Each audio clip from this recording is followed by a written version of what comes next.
Hello, everyone. Happy New Year and welcome to the first Fireside of 2022. My name is Kirolos Riyad and I lead the Waste Not, Want Not initiative at Concordia University here in Montreal, Canada.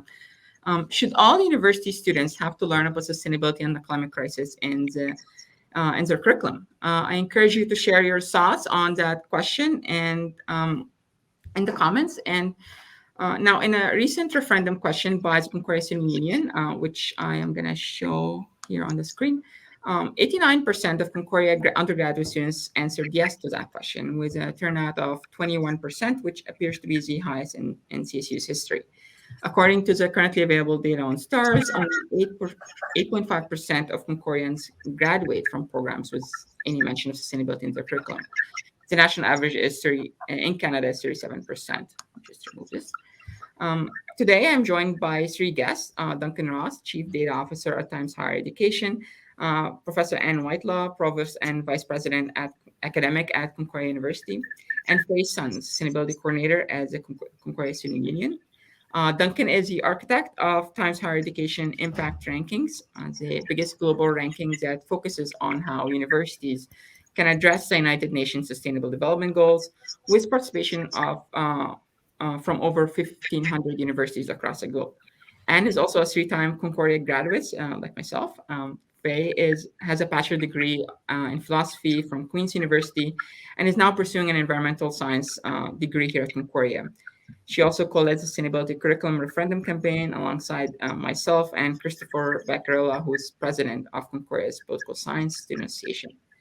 Now, without further ado, let's begin. And I would like to start by playing this segment that ran on CBC, which is our national broadcasting TV station, 6 p.m. news covering sustainability curriculum referendum campaign.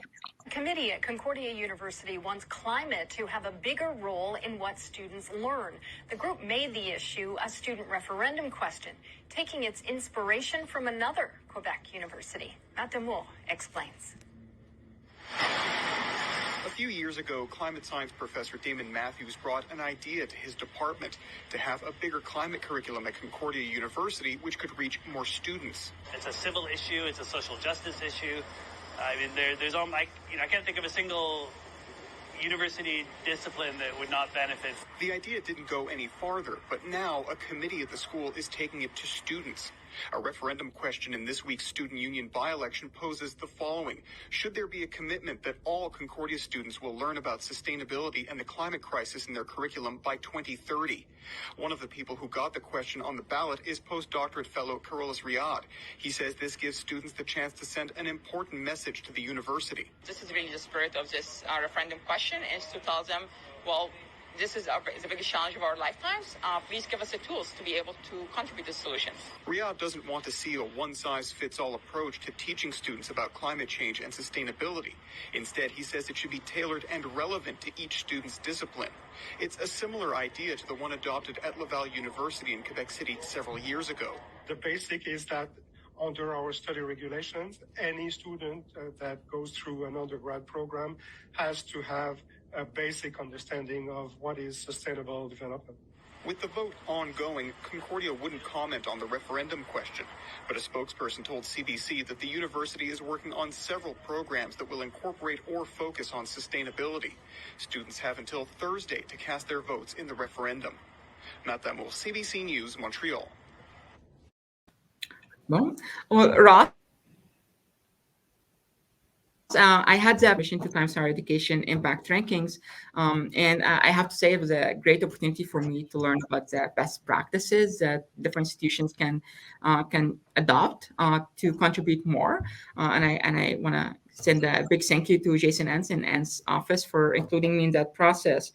And one of the questions that stood out to me is under SDG 17, and I'm going to put on the screen.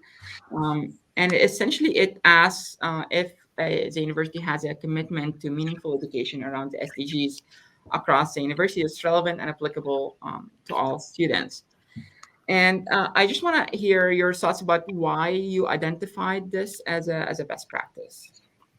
No, thank you so much for inviting me. And I think fundamentally the starting point for this has to be an understanding of how important universities and the work that they do is to sustainability. And there are two reasons, well, a number of reasons for this. One is simply one which we often overlook, which is scale and scope. Universities and higher education more broadly represents about 1.7% of gross world product. It's a huge part of human endeavor. So just in terms of its economic impact, universities and higher education has a key role to play. But you also have to think about the other things that universities do, which make them a key player when we're looking at sustainability. And we think of those in four broad areas. So firstly, there's the research that universities do, because research is key. If we can do the right research, if we can understand the science, if we can understand society better, then people can take better actions. The second aspect is the work that universities do in their communities. And this is often overlooked as well. The universities aren't walled gardens. You work with the people immediately around you, more broadly in Canada, and that's really important. Then, of course, is the work you do as stewards. You are stewards of significant resources. But then finally, there's this fourth element, teaching. And really again, there are multiple aspects, one of which is, are you teaching people specific skills that are needed for sustainability, for example, through very focused degree courses, by ensuring that sustainability is built into your agriculture courses and your aquaculture courses? But then there's this broad question.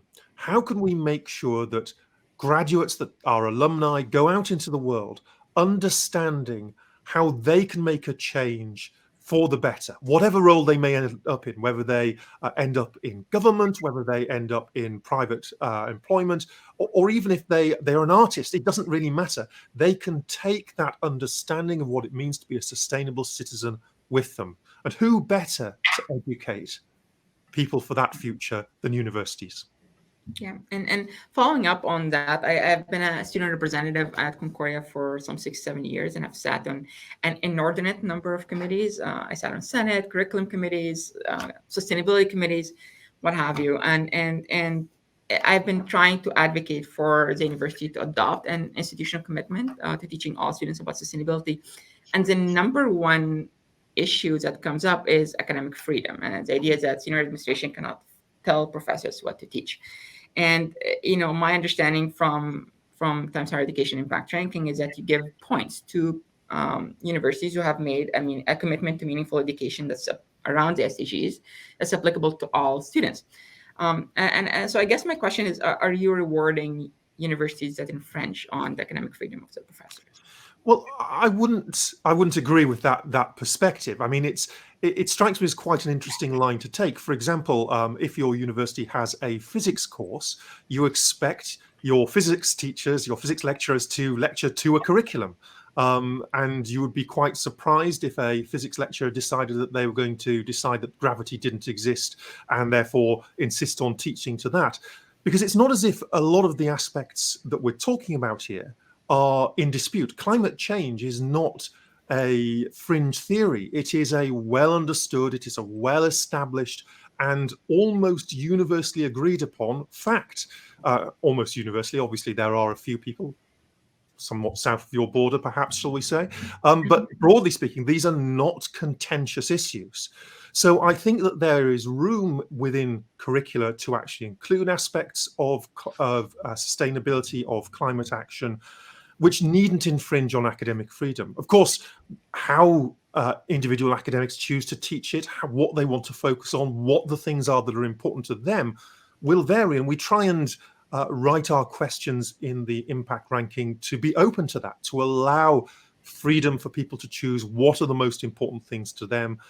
But I think there is this sort of obvious statement, which is if you decide that teaching about sustainability is important, build an appropriate curriculum, discuss that obviously with your academics to understand what you need to have in it. Actually, that I don't see as being an infringement on academic freedom. Yeah, and one thing I would like to bring up here is that under SDG 16 you do have a question asking if the university has an academic freedom policy. So I'm hoping is it fair for me to say that you see that having an institutional commitment around SDG education and academic freedom, the two principles can coexist? Well, I believe absolutely they can coexist. And for those of you who are watching who aren't as familiar with the Sustainable Development Goals as perhaps Carolus and myself and Dan and Faye, SDG 17 talks about partnerships for the goals. It's about how you work together in a broader societal framework. SDG 16 is called Peace, Justice and Strong Institutions. And there we look at the factors around a university which we think make them a strong institution. Obviously, good governance is part of that, and academic freedom is another part of that. I think we're one of the few rankings in the world which actually ask this question about academic freedom. And by the way, Faye, we also ask whether or not universities support a students' union, which I was very pleased to put in there as a former student union officer myself. Awesome. Well, speaking of professors, Concordia has over 130 professors who's researching sustainability-related issues, and these span almost every single department at Concordia. This is according to the currently available data on STARS.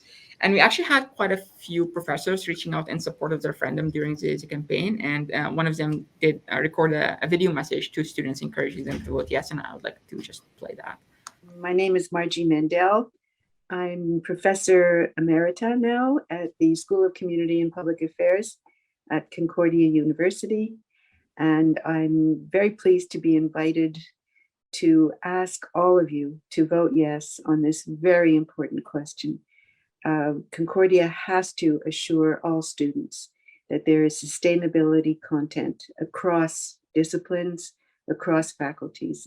This no longer needs any justification, and it's quite disturbing to see that how incongruous Concordia's wonderful leadership as an institution is with the insufficient number of courses, or perhaps insufficient content within courses that addresses the issue of sustainability. So I support this question wholeheartedly. I invite you all to please vote yes. This is your future. You have the power to control it and to take it in the direction that it must go, in the public interest and in fighting climate inaction, turning it to climate action, and being equipped by your professors, by your university with the tools to be able to achieve this. So please vote yes. So this was Professor Margaret Mandel, a distinguished professor emeritus, Margaret Mandel. She currently teaches and researches social economy and impact investment at the School of Community and Public Affairs at Concordia. And I understand that institutional commitment like this probably has to be done in consultation with the dean and maybe have to go through Senate. But you are in a position where you can facilitate a conversation and a process to move this forward. So I'm wondering, where do you stand on this? What is your response to the students calling on Concordia to make an institutional commitment to keep all students? So I think it's a really great sign that students are so invested and wanting curriculum to give them the knowledge and the skills to make change, particularly around sustainability. And I understand the desire to have a referendum. Universities, large organizations are notoriously slow in making change. And so particularly in large universities where we've got faculties, we've got departments, we've got professors, I would say that the actions that we've taken in terms of having a sustainability action plan, which launched in 2020, which had, as you know, Caro, a committee on curriculum that had very clear objectives and clear deliverables over the next 5 years to have programs at the undergraduate level, both a major and a certificate. We're working on an open enrollment multidisciplinary course that would be experiential in nature, so it would allow both in-class learning, but also experiential learning outside of the classroom as a component of that course, and also looking at a graduate program as well. So I think the will is definitely there. And I think the processes are in place. Just to give you an example, if we're doing a major, for example, in a program that includes sustainability, it can take up to 4 years for that to happen as it goes through all the various processes. So for me, the work that we're doing institutionally, including we'll be hiring a sustainability curriculum developer or curriculum developer in our Center for Teaching and Learning that will be supporting faculty members to include sustainability content in their courses. And also more broadly on an institutional level, we've announced our commitment to the SDGs. Will be conducting this winter. That's a bit difficult given the current context, but our plan has been to launch a voluntary university review at the university, and so that curriculum is an important part, but I think we also need to realize that there are all sorts of ways where and I thank you, Duncan, for your introductory comments on all the ways that universities form students and educate and train students. And that includes partnering with student organizations themselves who are doing a ton of work on the ground and being able to see how we can align together to really give all of our students as much information and as much knowledge about sustainability writ large as we possibly can. Yeah, thank you for your comments. I do relate to how long things take, and I think this is part of the motivation of why in that referendum question, the way it was phrased is that it says, we ask the university to make a commitment to teaching everybody about sustainability by 2030, and this is really the only area where we got some pushback, and we're going to talk about that a bit later. And just looking at how University Laval sort of pursued this commitment, they've made that commitment in 2009, and it took them 10 years to actually deliver on it. And so they're now at about 95%. But you don't see that starting with a commitment saying that, okay, we're gonna aim to reach everybody. I understand different programs are working towards including more sustainability, but when it comes to scale, there are 40,000 students at Concordia. Do you see a commitment like this as a starting point? Absolutely. I think the devil in all of these situations is in the details and how you do it. And as you noted in your your interview on CTV, if you're looking at scale, I mean, there are two approaches you can take. You can take the approach where there is a standard course that every student has to take. It's a mandatory course. Every student takes it. You check the box. Every student has been exposed to sustainability principles. Is that an effective way of actually getting students engaged in the issues and thinking about it in relation to their own disciplines and their own formation? I don't think so, but it does allow us to check the box. I'm not a big fan of checking the box. I think we need to work at a local level and to think about what are some of the ways that we can develop that at a faculty level, at a department level, that will allow notions of sustainability to be part of the curriculum, but also part of other areas. One place that I would point to might be the Faculty of Fine Arts. So, I'm an art historian, but beyond that, the Faculty of Fine Arts has been working on developing its own sustainability strategy. So that means looking at the ways that sustainability can be incorporated into the curriculum, but more importantly, looking at ways that they can look at the materials of fine arts that are often very toxic materials, and thinking about how can we think about the materials that we're using in our art practices so that they themselves are more sustainable. And in some ways, the pandemic and remote learning has been helpful here, because what fine arts, in lockdown, not having people on campus, they developed kits that they would send to students so that they could work on projects at home. And in that case, because most students don't have strong HVAC systems in their homes, we had to have non-toxic materials. So how can we take that knowledge that came as a result of the pandemic and bring it up to our normal practices as an institution? So that, for me, is a very important way of thinking about local commitments, local plans, and really giving the support institutionally to that reflection and that activity. Well, thank you for bringing up fine arts. This is my next question. One of the challenges that I've had talking about this is why is sustainability relevant to non-STEM fields. As an engineer, I took 2 sustainability classes in my engineering degree at Concordia. One was environmental, and the other was on social impact of technology. But I always get that question: why is it relevant in philosophy or arts or humanities? And you talked about the great work that the fine arts faculty is doing, and you talked a lot about operation. And I'm wondering if you can reflect on how you see education around sustainable development goals enriching art history education as an art historian, and maybe fine arts education in general. So I think my response to that would be, it depends how we're thinking about sustainability. So I think one of the values of the Sustainable Development Goals is that it's looking at sustainability as a whole range of practices and a whole range of attitudes that encompass a number of social justice areas that we're committed to. So I can see, I think the obvious one would be around Indigenous practices. And support for Indigenous communities, which I think if we're looking at the way that we do, if I take my own area of expertise, which is Canadian art history, thinking about how do we look at the work of Indigenous communities and Indigenous cultural practitioners as a way of reflecting back on the history of something called Canadian art and kind of exploding the idea of Canadian art so that it's not Eurocentric. It's much broader than that.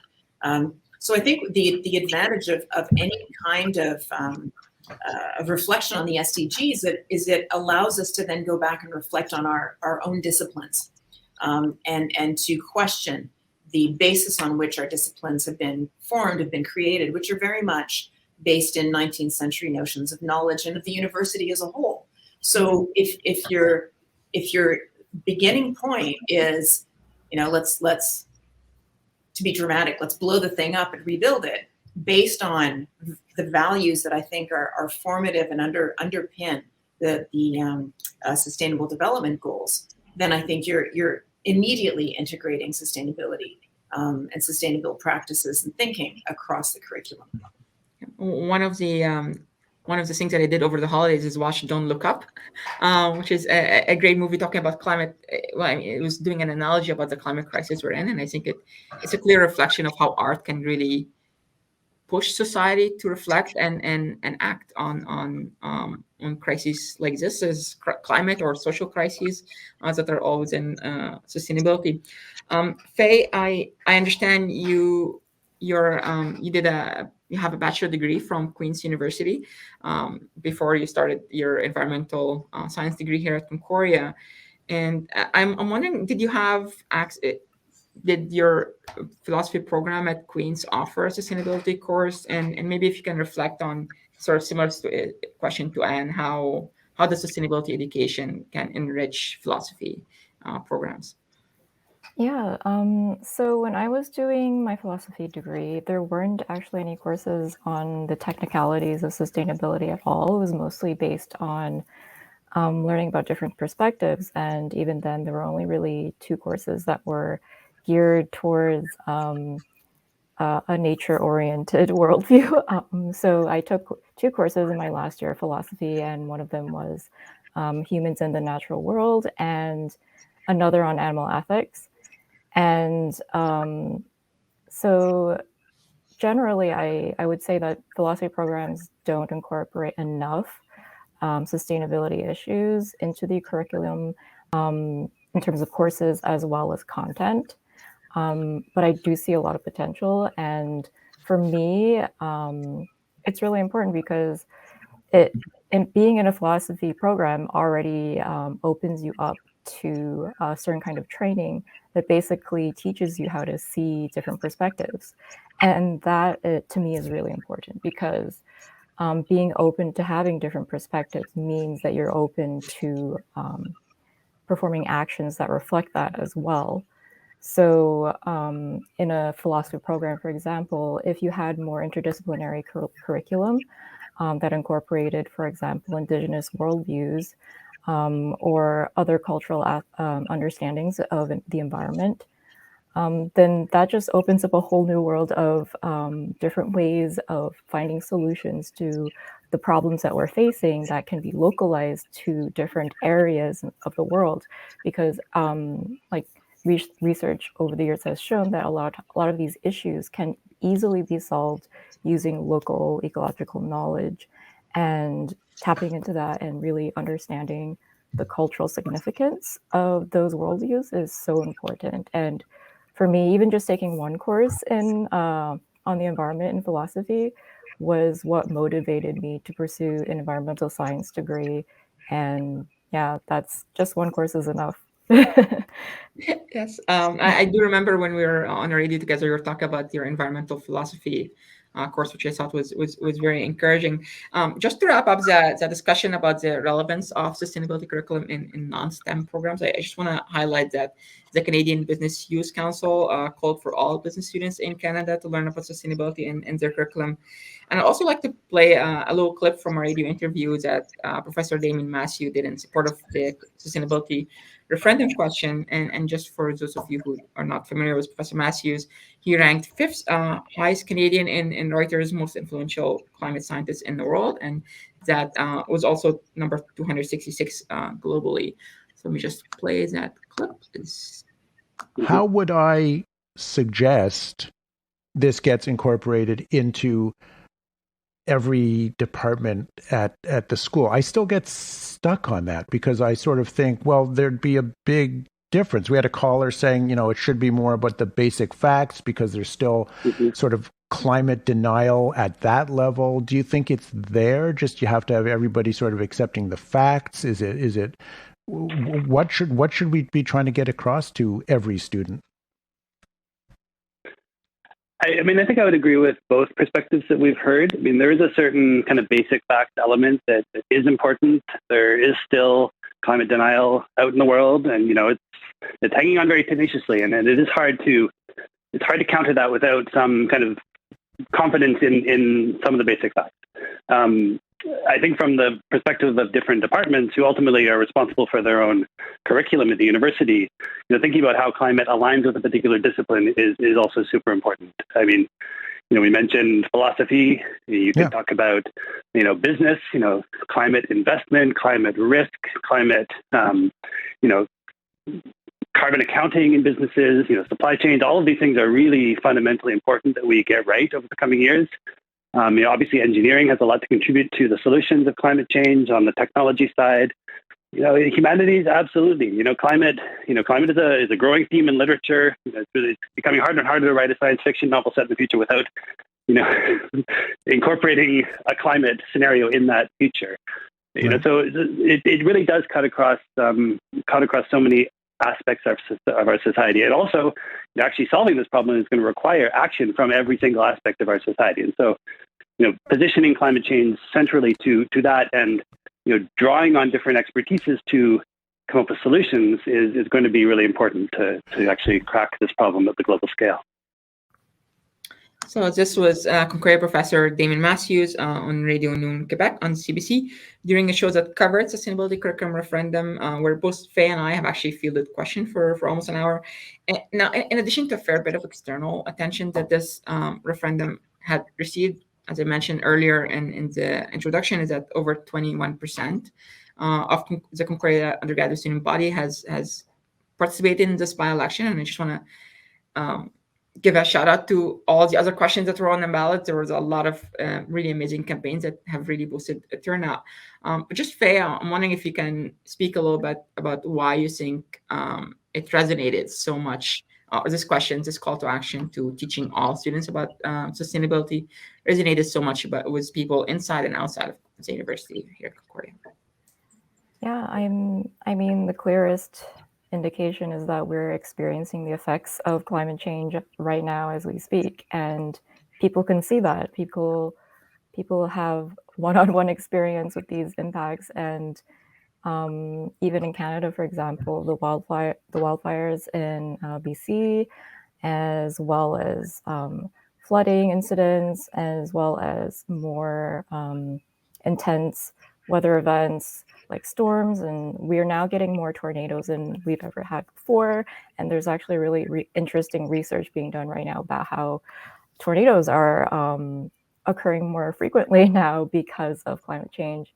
So these issues aren't, just theoretical. They're very much our everyday experience. And, oftentimes when we're in a position where we have the privilege of not experiencing the effects of climate change, we have a tendency to be more hesitant to accept these truths. But if you look at the global south, a lot of the countries in the warmer climates are experiencing even more intense impacts. And unfortunately, oftentimes, because we don't have access to those experiences, there is that tendency to be more hesitant.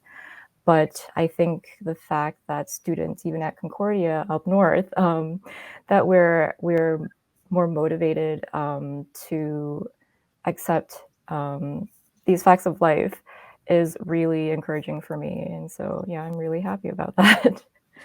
Well, Ross, I do want to go back to that question again. Not this one. The one on asking universities if they have a commitment to meaningful education around the SDGs that's applicable to all students. I'm wondering what you have seen in terms of responses from the universities. I understand there are over 1,500 universities that participated in that ranking, and all of them had to answer SDG 17, which is where this question is. And I'm wondering what are some of the best practice, some of the mechanisms you have seen universities that have adopted such a commitment implement to actually get it done. So yeah, we're just in the process of evaluating this year's data submissions. So we can't really talk about the 2022 ranking yet, other than to confirm that we have had 1,524 universities from around the world participating, from more countries than ever before, which is also really positive.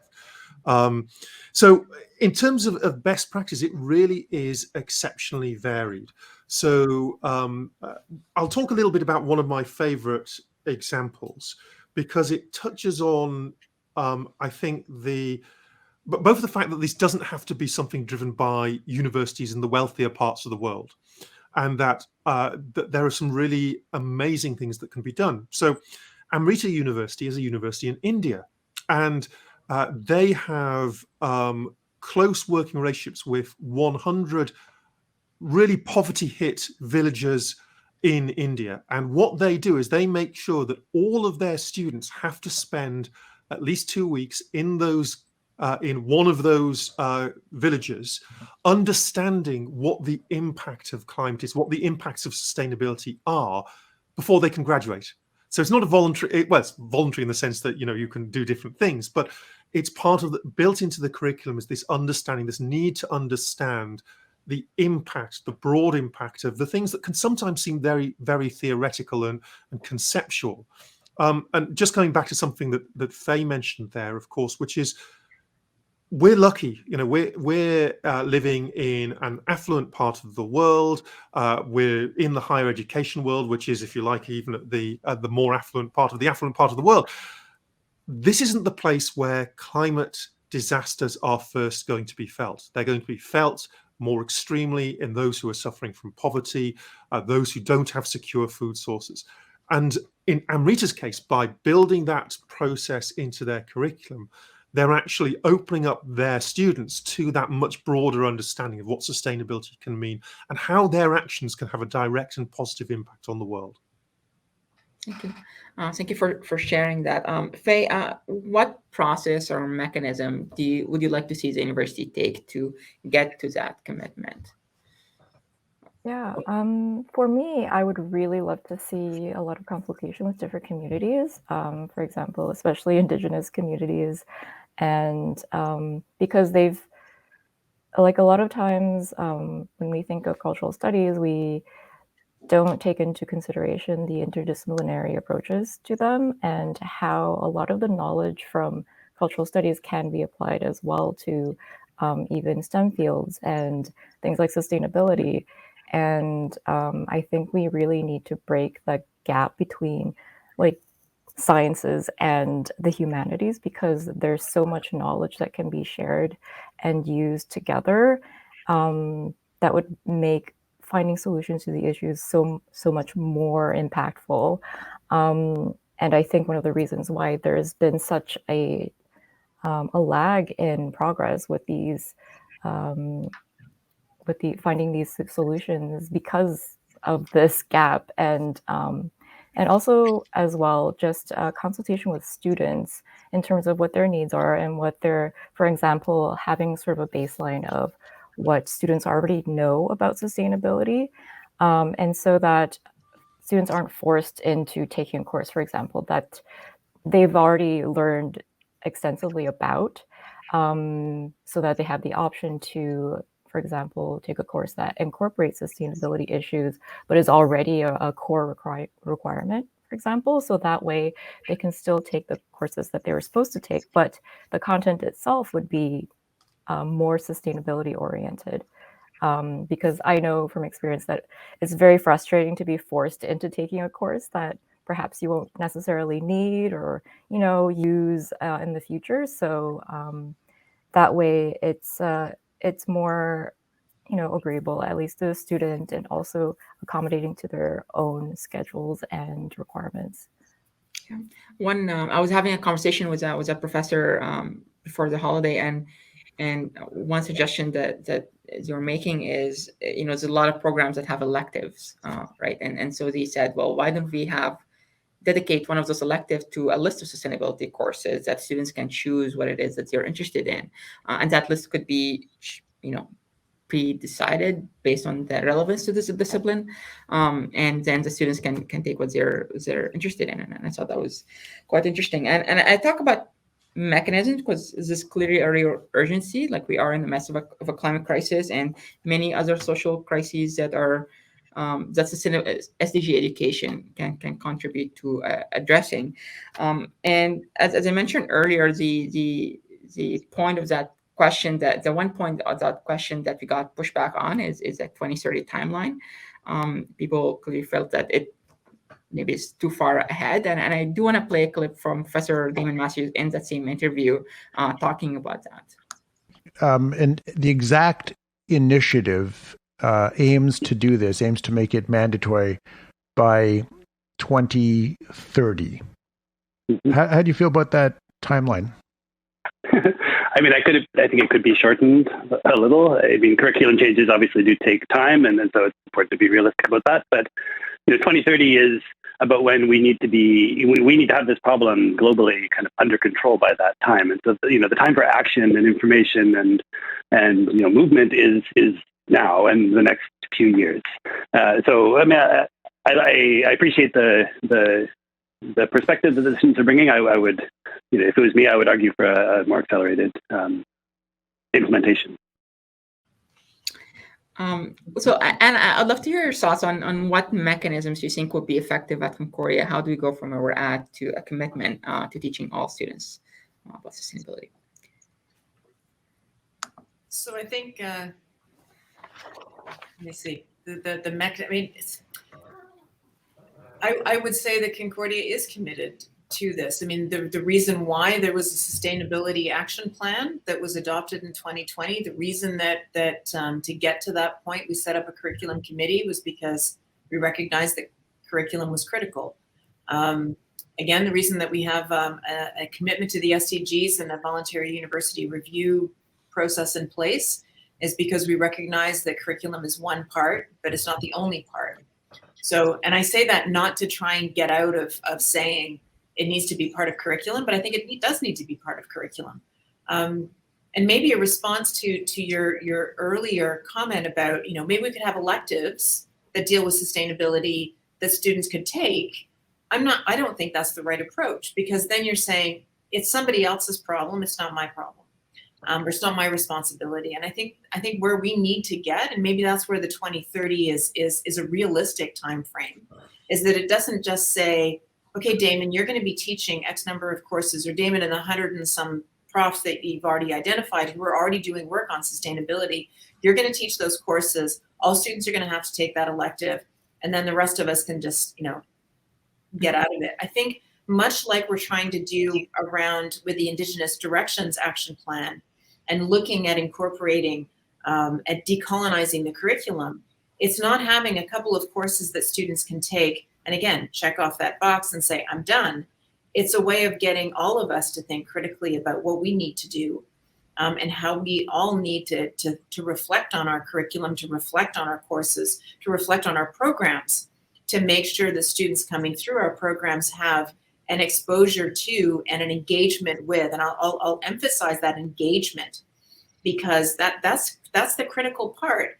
Sometimes, and you know, I don't want to seem negative, but not all students get engaged in their courses in the same way. Sometimes you just take a course because you have to take it, and you know, and then you're done and you move on. But we really want students to be thinking about this, in relationship to what they're learning in the classroom, outside the classroom, to become that. I think Duncan, you used the term a sustainable citizen.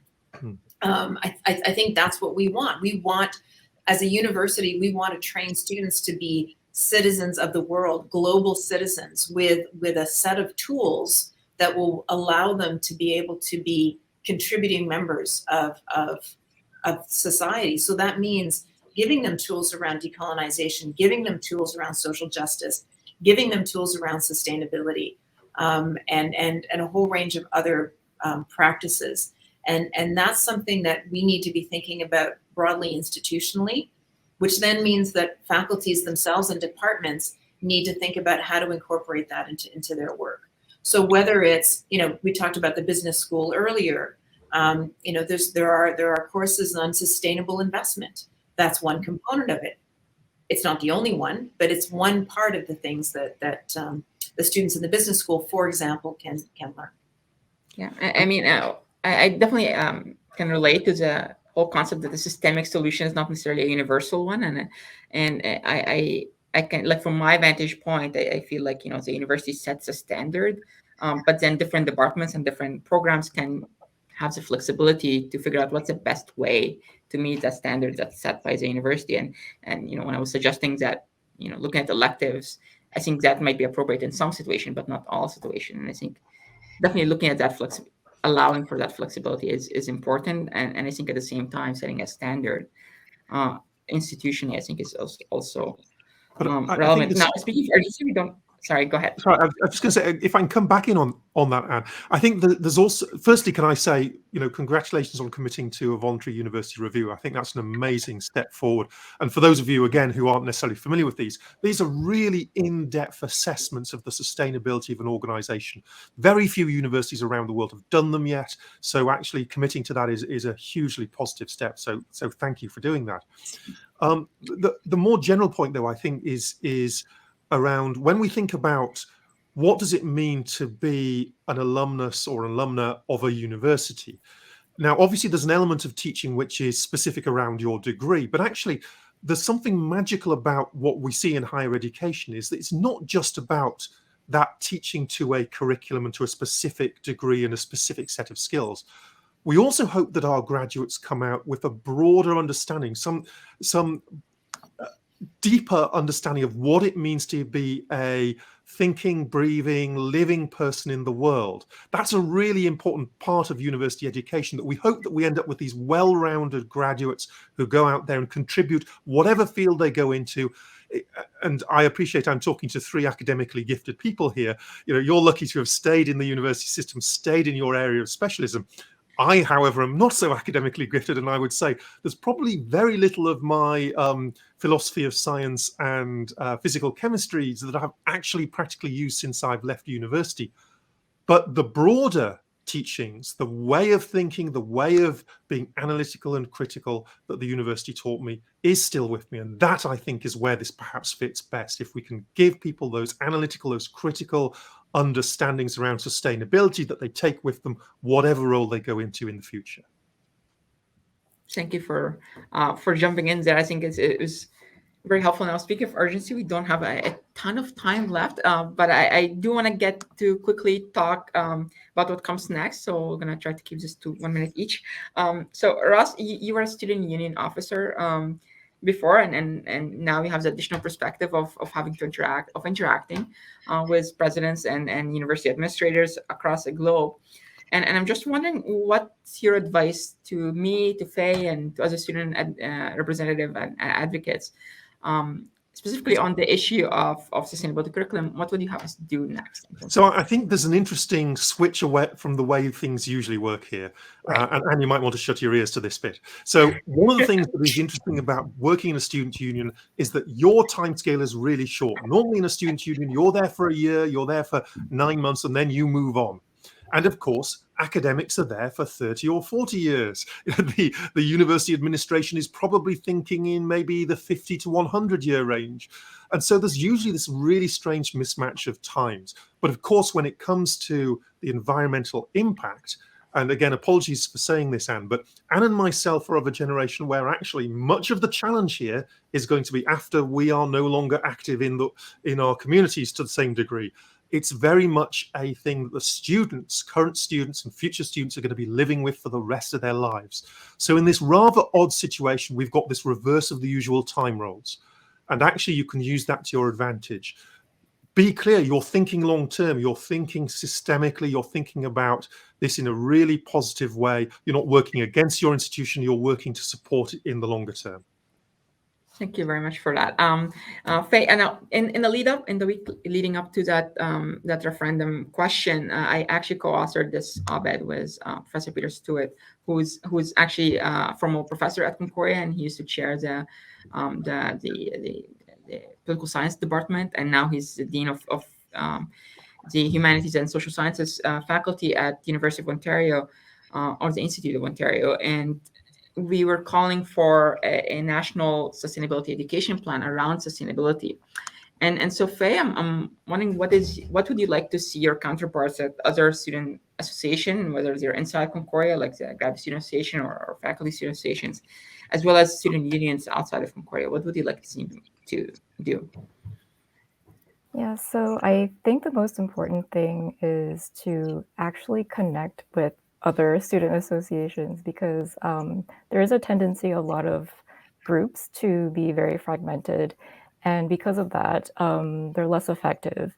And by actually bridging those gaps and to work together on these issues, it becomes much more powerful, because you're pooling resources, you're working together, you're sharing knowledge, and you're learning how to do things differently than you normally would.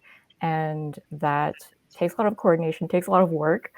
But I think that if student associations and unions can find some way to have more solidarity and work together, I think that we can do so much more. Mm-hmm. Thank you, Faye. And you have the last word here. I would love to hear, what you think comes next for Concordia. Where do we go from here to delivering that institutional commitment and actually getting it done? So I think we carry on with the work that we're doing. I'm very sensitive to the pace, and I will say that the length of time that it takes for things to move through is as frustrating to me as it is to everyone else. So I'm very cognizant of that. So for me, it's what are the what are the quick wins that we can put in place, that we can continue to put in place, and what is the planning that we can do for the long term. So for me, getting somebody within the Center for Teaching and Learning that can support a curriculum developer that can support on sustainability issues is one of the first steps that will happen within the next few months. And then it's continuing to work with faculties, with departments to support the work that they're doing. Working with the student union would be incredibly helpful, because it's true. If students are saying this is the kind of curriculum that we want to see, and not in the obvious places, but in some of the less obvious places, then it's hugely helpful for us to push things through, because we have the challenge of administration is forcing us to do something. If it's students saying, no, this is what we want, then it becomes simpler. Wonderful.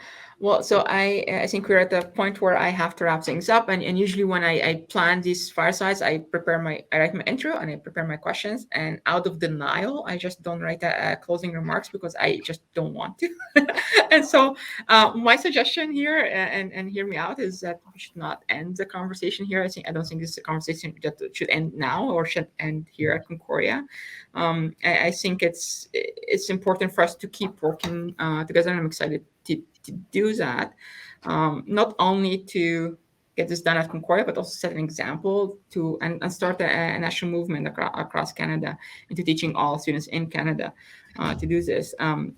In the meantime, I want to say that I'm very grateful, Duncan, for you being here and for your leadership at Times Higher Education and putting together this impact ranking. I think it's helpful not only to reward universities that are doing good work and making a positive impact on society, but it also serves as a blueprint, like a comprehensive list of best practices that every institution can look to and find additional ways that they can contribute. And from an advocate point of view, I think it helps me learn what to focus on and anchor the case that we make to institution. And I think this Fireside is a good example of that. And so I'm grateful and thank you for that work.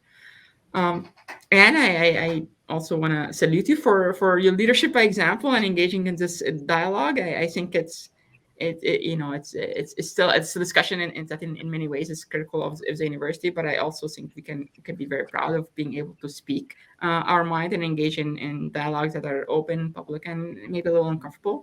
And I think if I dare to say, I think this is a great demonstration of the spirit of academic freedom. And so I am proud to be part of it, and I'm grateful that you agreed to participate.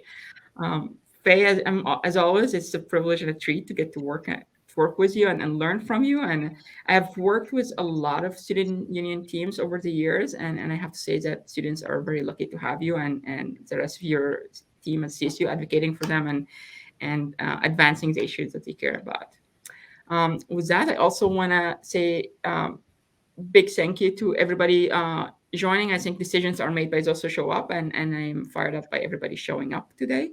We keep working. And with that, I want to wish everybody a happy new year and see you next Fireside. Thanks, Kara. Thank you very much. Bye, everyone.